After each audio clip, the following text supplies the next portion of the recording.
All right, guys, welcome to the Family First Life Titans team training call. Tyler Sagal here.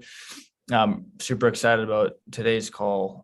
Something that I myself have been wanting to learn more about and kind of the way this industry is moving. I got a specialist here, Austin Jones out of Nashville, Tennessee. How are you doing, bro? Man, phenomenal, bro. Thanks for having me. My, Absolutely, man. my brother now, once we were on that stage together this past week, Right, uh, man? I feel like I've known you for my whole life now, man. I got love for you, bro. So any questions you got, anything I could do to help you guys, let me know. Same to you, bro. I appreciate that. It was awesome getting a chance to meet you, and at convention was something special. Thanks. But cool. I've been kind of watching you for really the past 3 months. Just kind of, I followed you on Instagram and kind of been seeing you doing a lot of telesales, selling over the phone, right? Helping families that way. So for those who may not know you, because I don't think a lot of people really do yet, which that's about to change. I bet you everybody at that conference knew who you were after you wrapped that suit, man. It was hard for me to blend in, man. I was trying to just blend. Didn't work. Love it, dude. So where did you so Austin Jones, what was your where'd you come from? Background. Yes, I was in health insurance before. I did that for a year and a half. Was one of the top producers, quote unquote, that they called me there. So I was doing that before. And before I came over, Clyde, he actually it's a brother, man, now at this point, but he his recruiter had reached out to me about for I don't know, I think it was about a year ago now. And I was one of those people that was like, I'm good, making good money, helping a lot of people. I'm not looking to get recruited, but bro, she was so good. And I have I guess a place in my heart for salespeople. So she was handling every objection that I was giving her. And so out of respect, I told her on the call, I'm like, just out of respect, I don't want to hang up on you. That turned into a conversation for 9 months with Clyde. Long story short, came over here, man, and he just made sense of it. I had, helped a lot of people, bro. Helped a lot of people in that year and a half that I was there. And wasn't reaping the rewards as I could, and the family, the team that I was building, they were having issues with that as well. So I had to come over here and see what this is all about. Get on a different vehicle, man. So I'm glad to be in business with you, brother. You as well, man. Cool. So 100% telesales, 100%. right? So I think a lot of people that's attractive, where people think, well, I can work remotely, I can work from home, right? Now, I'm still more of a hybrid. I'm doing a little bit of both, but I went out and I went a month, a pure month of just doing it just over the phone, just so I could say that I kind of understood it and I learned it just to see if I could do it. Right. And I was able to protect about 30 families in a month just over the phone. Right. Now I do know by doing that, there's a different expectation you got to have in doing that.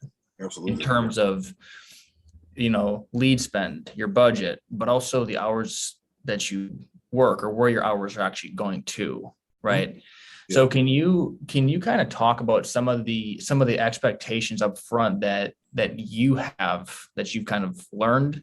Because obviously you were doing telesales before, but it's a different system here, right?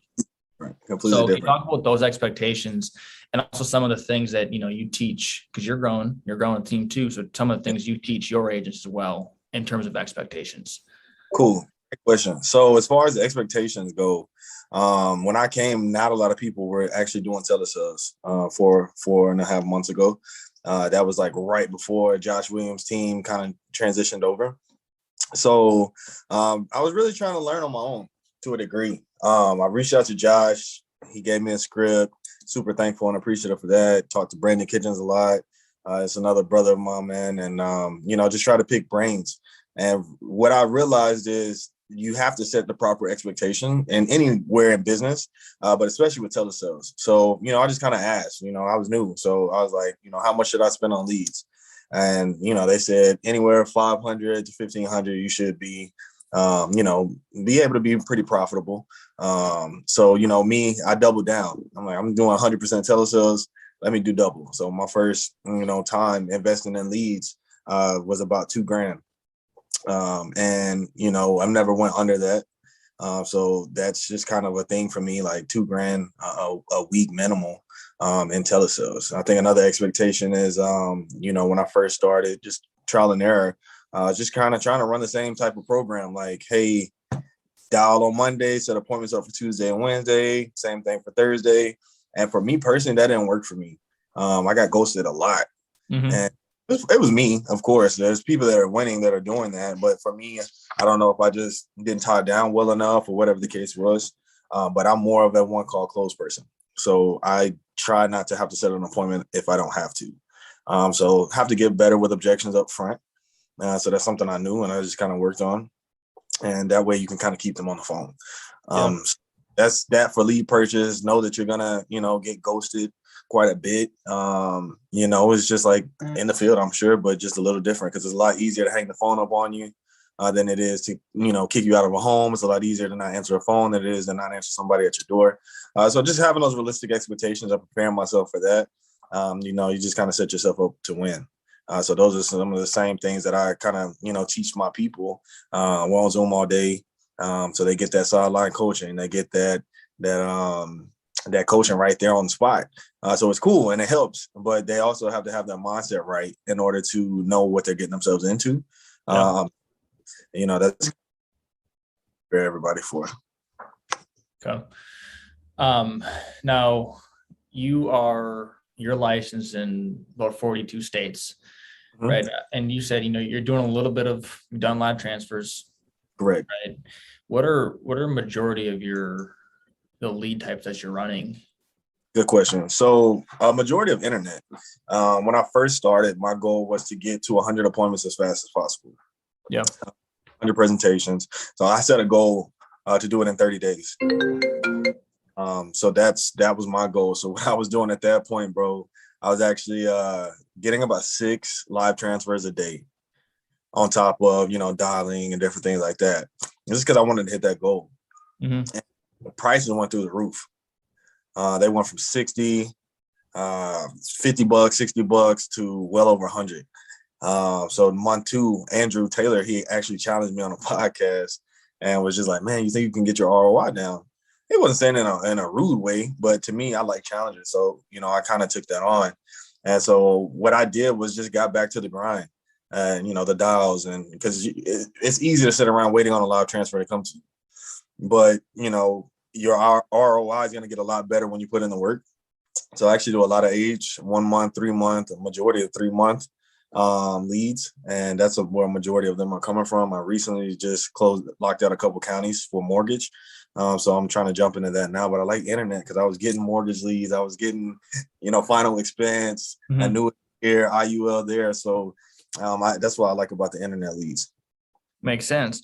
So the one call close, right? Like let's say on a 1 to 3 month old internet lead. Because the nice thing about those is, you can get them anywhere in the country. Thanks. And they're cheap, right? Yeah. And at some point somebody asks for insurance. Yeah, right? absolutely. So can you, what does your phone script look like on something like that's actually role play? That's cool. But let's role play into a one call close. But then if I can't one call close, then where do I go? But let's start with the one call close. Okay. Cool. Random internet lead. Yeah. So as far as the mindset first, I treat them the same.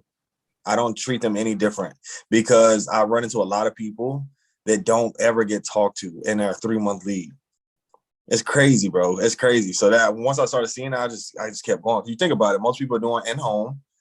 They buy leads on Monday. They dial, set up appointments Tuesday, Wednesday, Thursday. They buy more leads. And some people resolve the leads that go door knock. Most people don't do that. So they get passed on. Now they're a 1 month lead.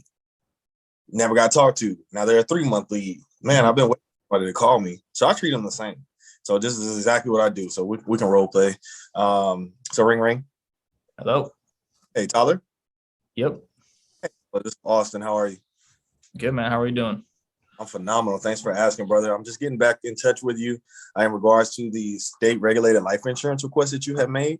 I see here that it looks like you put down your date of birth is March 1st, 1993. Is that correct? Yeah, that's correct. Okay, perfect. And I have a previous address on file is 123 Main Street. Is that correct as well? Yep, that's still right. Okay, perfect, man. So I'm actually doing everything virtually now. So I'll have you off the phone here in a sec. But if you could just grab a pen and paper, that way I can give you some information right now. Got it. All right, perfect. So for starters, I want to give you my first and last name, Austin Jones, AUSTIN, JONES. Next, I want to give you my national producer number. I'm required to leave that with you from the state. It's 193-68-0000. If you could just read that back off to me, that way I know you got it. Okay, great. You can actually go on the state's website there, type that in. You'll see my ugly picture pop up, okay? I got that. All right, perfect. So from there, I just kind of go into power questions. So it's simple. And I just really go through Josh Williams' script from that point. Okay. And I believe that's circulating out there. Otherwise, I can grab it from you. But yeah, so I think that's so important too, right? You're super assumptive. Hey, go grab a pen and paper, right? Mm-hmm. And most of the time they go and do that, right? But I like you leaving them information, right? First and last name, and then you give them an NPN number, national producer number. That's right. That you're showing that you're credible, that you're actually licensed, you're not hiding anything. Hey, go look me up. Cool with it, right? What if somebody says, hey, I can't do this right now? Call me back later. Yeah, so I try to keep pushing personally so we can role play again. So ring. Hello. Hey, Tyler. Yep. Tyler, this is Austin. How are you, brother? Good, man. How are you doing? I'm doing great, man. Just getting back in touch with you in regards to the state-regulated life insurance request that you made. Looks like you put down your date of birth here as 1/1/1993. Is that correct? Yep. Okay. And I have a previous address on file is 123 Main Street. Is that correct as well? Correct. Okay, perfect, man. So I'm actually doing everything virtually now, so I'll have you off the phone here in a sec. But if you could just grab a pen and paper, that way I can give you some information right now. Yeah, man, I can't do it right now. I'm in traffic and I gotta run. Oh, got you, man. So you on the road? Yeah, man, always driving.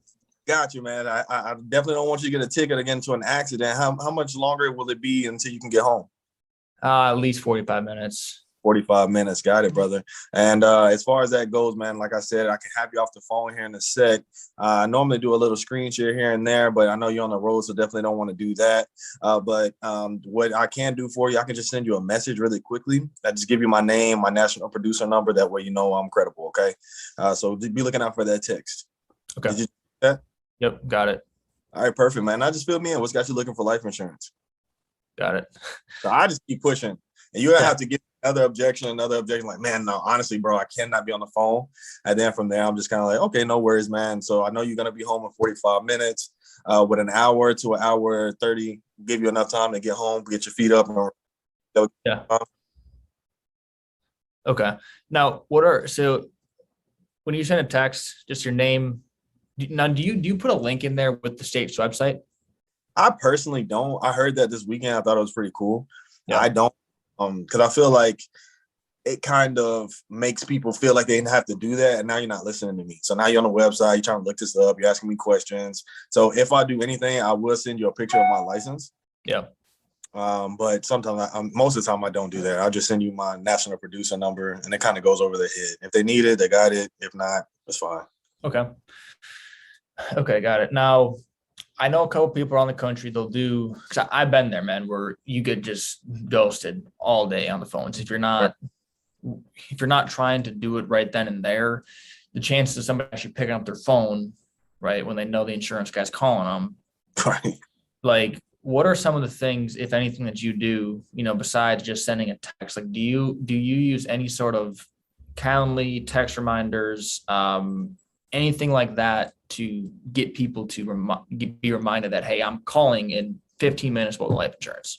Right. So I really don't get that many appointments because I'm pushing. So I'll probably get hung up on before I have to set up an appointment normally. Yeah. But for the few that I do have my assistant put it in Calendly and send them a reminder text and different things like that. So I do have that, but I really try to shy away from it, to be honest. Okay. Now, are you using Phone Burner or TeleCRM? Something similar. It's called Ringy. It can do a little bit more, like, text and email drip, blast, different things like that. So I use that as well as like for recruiting. So I can keep everything organized. It can send like drip campaigns for text messages and emails. So What's that called? I compare it to like an Android and an iPhone. Like Android has all these features that you might not necessarily use, but they're there and it's the same price. So I just use that. But it's called Ringy. I can send it to you. Okay. Okay, cool. Yeah, man, that's good. Now, do you use that final expense quoter tool where you can basically plug in medications, it'll kick back out what companies will accept, what won't? Do you use that at all? I don't. We have the underwriting genie that we use. So it's Okay. in just put in their information and they get back to me super quick. So that's normally what I use. Okay. Okay, got it. So majority, a lot of this over the internet leads. Yeah, huge. I would say 80% internet, 20% live transfers. Okay. Okay. Now, what do your days look like, man? So break down your schedule from, let's just say Monday through, I don't know, whenever you work. I mean, you're always going. Obviously, you're killing it. So what does that look like?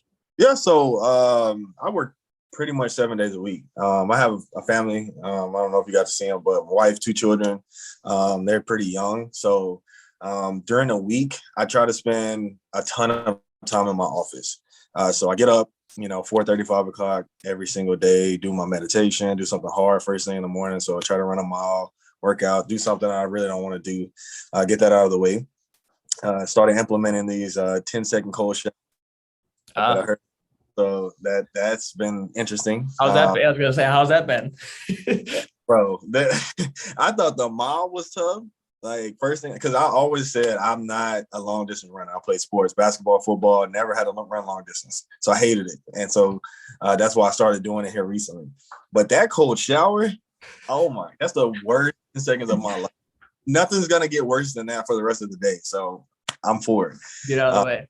Yeah, facts. So I listened to some Audible for about 30 minutes, listened to a meditation that Vivian posted, her and Austin Harless. Thank you for putting me onto that. I heard that in the podcast. I do that every morning. So that's about 18 minutes. Then I do Audible for 30, listen to some motivational stuff on YouTube for 30, and then try to do some spiritual growth. I don't know if you're a spiritual person at all, but, pray, read some other Bible, whatever the case may be. Mm-hmm. Do that, and then I kind of get ready for the day. So I try to be here in my seat around 7 and try to get home by 7:30. I'm Central, so that's Central time zone. So my Zoom is open all day, every day for anybody who wants to get on. I normally post it in the Facebook group. You asked me for the link. It's the same link every single day, never changes. So, I'm on there. I try to be on there 7:30 every morning. And then I run from 7:30 to about 12. Then I normally take a walk with my kids and my wife. We take a walk for about 30 minutes, come back, have lunch, then I'm back on it. So from 1:30, 2 o'clock until about 7 p.m. Then I do all my recruiting from 7 to 9 p.m. every night. So that's pretty much Monday through Friday. Saturday, I do like a half a day. Sunday, I do like a half a day. Okay. Nice. And, if you're not closing, you're dialing, right? Yeah. Yeah. All day, bro. How many dials do you think you make a day? I would say on average, depends on how many people I get, how many families I'm able to help. But if I help, 2 to 3 families, I would say I probably make $400 a day, 400 or 500. And I had a dialer, so he was making another 400 or 500. So it was probably on average anywhere from 800 to $1,000 a day. Okay. And do you have any goals each day? Because I know when I was doing it, kind of my thing was I want to talk to somebody about insurance at least 6 or 7 people a day. Yeah. However that looks, whether it's an appointment I set before and somehow got them on the phone, or I just said, do you have a minute right now? I can run through this. Like that was considered a presentation for me. Do you have any sort of goals like that you set? Like I want to talk to this many people, and if I do this, it'll equal this. Yeah, my goal is to help at least 3 families a day. No matter what it looks like. No matter what. So, I mean, if I can help more, great. If I help less. I gotta help 4 tomorrow. But my goal is to help 3 families a day. Don't matter what the time is, how many dollars I have to make, how much money I have to invest. That's my goal every single day. Sure. That's awesome. Do a lot of good stuff. Do you went over expectation, lead types, lead costs, licenses, credibility. Is there anything else you want to add to anybody that's, for one, maybe just getting started, or Right. 2, maybe just people that, hey, I want to do this telesales. I want to do it from home. I want that flexibility. I want to be able to I mean, that's pretty cool though, that like every day that you can say at 12 o'clock, I want to go for a walk for 30 minutes to an hour with my family. Yep. And take a break and then back at it. Right. Is there anything else that you want to add to anybody that's maybe looking to do this, and what it's going to look like to have some success up front on it? Yeah. I would say expectations are huge. I'm a huge expectation guy. Like, I set realistic goals with myself, like drop dead goals, and I set super high goals. But also just setting those realistic expectations, things that you can do. If you're new, first thing I always tell anybody is focus on 100 presentations, and that's it. Don't focus on the results. The results will be there. If you do 100 presentations, I guarantee there's not one person in FFL history that's had 100 presentations and never helped a family. Right. So let that be your focus, and don't focus on the results. So my goal was 30 days, 100 presentations, and I would track it, bro. Like I used to have it right above my monitor, and I would just track it every single time I had a presentation. And before I knew it, I helped over 40 families that first month. And I didn't think about it. I didn't even realize it until I got a bonus. I was like, what is this for? But I just feel like setting realistic expectations, setting goals, be goal oriented. But the biggest thing is being disciplined. I don't know if you're going to be working in the office or working from home. Either way, it's very easy to get distracted. It's I feel like getting in a car physically and going from home to home to home to home to home, you have no choice but to be focused on that. Now, some people, they give up or whatever, but it's like you're physically doing something. But to be at home or in your office all day, to zone in, it can become difficult. So you got to be extremely disciplined and set those goals, because you do have to grind. It's not as easy as people make it out to be, or as it sounds. It does have its luxuries to be able, like you said, spend time with family, go on walks, help my wife, put the kids to bed, stuff like that. I'm here. But it also is still a sacrifice, and there's a lot of discipline that you have to have. So I think the biggest thing is have somebody that you can have to hold accountable to you. That's why we like to do the live Zoom. And then, also it's able to teach, bro. Like, imagine when you were learning, if you had your upline in your ear, helping you out and saying, hey, say this. When they say this, say that. I'm sure you would have been able to help a lot more families. So that's one thing that I really like about it. We got the breakout room, so everybody's dialing here. Now you got somebody for a presentation. You go to a breakout room. Anybody that's new that wants to hop in there and listen to them do a full presentation, you can do that. I just personally feel like you can learn very, very quickly that way. So that's why we just try to keep people plugged in. Makes sense, dude. Bro, I appreciate you hopping on so quick, short notice there. Yeah, bro. Anything for you. When Ty calls, I'm down. I'm here. Oh, man. Yes, Oh, man, dude. Again, it is a pleasure meeting you, man. It was really cool to see you there and kind of get to shake your hand and meet you. So I've been watching you for a while. But cool, man. I appreciate it. We'll wrap this thing up. Hope everyone takes a lot from this. I know I did. I'm ready to let this thing go. Well, I appreciate you, brother. Just to close it out, I really do appreciate you. Humbled that you even asked me to do this, bro. You're somebody I look up to in business. You're killing it, young guy, killing it, very focused, been through a lot. And I love people that handle adversity, get over it, and keep pushing forward. Never would guess what people go through. So I'm telling you, bro, I always have love for you. I'm getting emotional just thinking about it, bro. Like, you're my guy, bro. So anytime you need me, I'm here for you. I promise that. And again, man, I'm just humbled that you even asked, bro. So thank you. Absolutely, dude. I appreciate those words. Sir, have a good one, brother. I'll talk to you soon. You too, bro. Let's go, guys. Keep the hammer down. We'll talk soon.